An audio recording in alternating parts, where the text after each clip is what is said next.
at some point in time you run out. Yeah. And that's where we're at the last 4 years is small guys just run out. We don't have any more. There's nothing else. There's no other fat to cut, and there's no more production to be gained. We're kind of topped out there. So then what was your quote unquote breaking point? So the co-op came out and asked me to sign a contract that's called, the acronym for it is FARM. It stands for Farmers Assuring Responsible Management. And it was sign this, and it's been around for like 20 years before then. I'd always signed it, never really read it. It was just one of the things you did, you know. But I had become so aware of so many disparities that were going on after 2020. I was like, I'm reading this. And now, the first one I ever signed was 1 page. Now it's like 30 or 40 pages. So I got in there and I start reading it, and I'm like, boy, I have some serious questions here. Mm-hmm. So I get out a notebook, and at night after chores, I'm just pouring over this thing. And I go for about 3 weeks just really studying it, asking questions. And then the representative from the co-op comes out to verify that you've signed it, you know, and he wants to sign it. And he says, well, you got to sign that in front of me. And I says, well, I have some questions for you. So he goes in the house with me, and we sit down, and I open up my notebook, and I got like 5 pages of questions for him. And he's like, what is this? And I says, there's some things that don't set right here with me.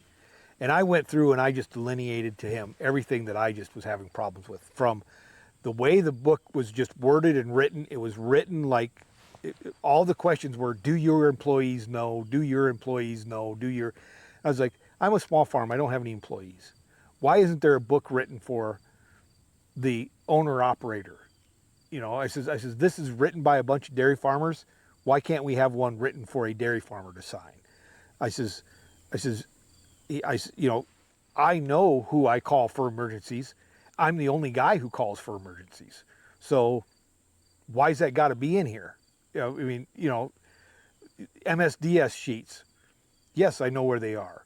But guess what? I'm the only one that handles the chemicals. So, and I buy them and I know what they are. You know, it's just redundant to me. So there was that. And then there was, as we went farther, they got into a lot of stuff about carbon capture and what you're doing for cover crops and how much fertilizer you put on and how much diesel fuel you use and a lot of these questions. And I said, I don't understand why you need to know any of this stuff. I'm selling you milk. Well, that's when I realized that what they were doing was they were, I didn't understand what ESG scores were, environmental social governance. But after he left and he gave me a few tidbits of information, well, we're doing this for our customers. And that's when I first realized that for the second time I realized that customers were institutions, not people. I realized what they were doing was they were using my good practices on my farm to whitewash whatever the corporation was doing and to use it to give them validity and say, this is how we're being socially responsible and environmentally responsible. And I said, why am I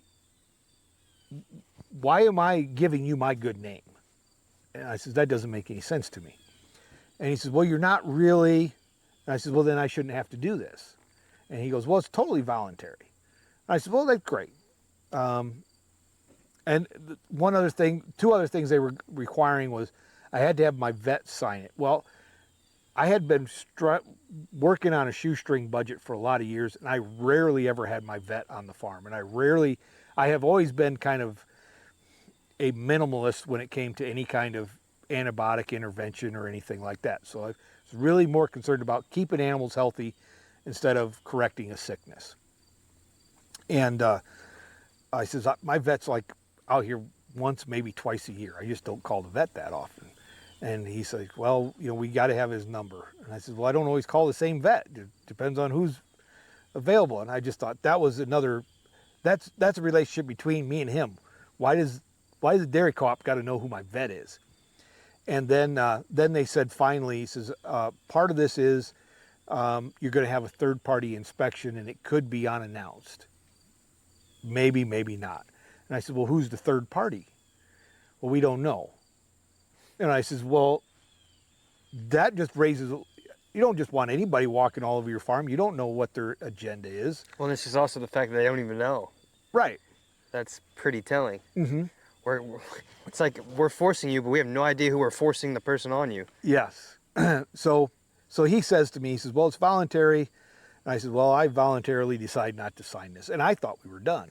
A couple weeks later, he comes out and he goes, well, it's voluntary, but our customers, again, the institutions, require that everybody that we sell milk to has signed this, has agreed to this. So voluntary in quotation, heavy quotations. Yes, Voluntary. yes. I told him, I says, you have a very different definition of voluntary than I do. It's like textbook, like movie villain stuff right there. Yeah. Literally. Yeah. So, and he was a great guy that I had gotten along with for years. See, that's my problem is it's a great guy. Yeah. Yeah. But he's just doing his job. Yes. He's just doing, and I was like, I told him, I says, listen, you need to go back and tell them that I have these concerns. I am one of the owners of this co-op. I should have some say. We should have a discussion about this. And that got nowhere. I called my representative that was on the board, got nowhere. And I thought, well, they haven't said anything to me. I was kind of thinking, you know, I won't say anything, you don't say anything, and we'll just all act like we're happy. December 11th of 2022 was the last time they sent a milk truck to get milk from me.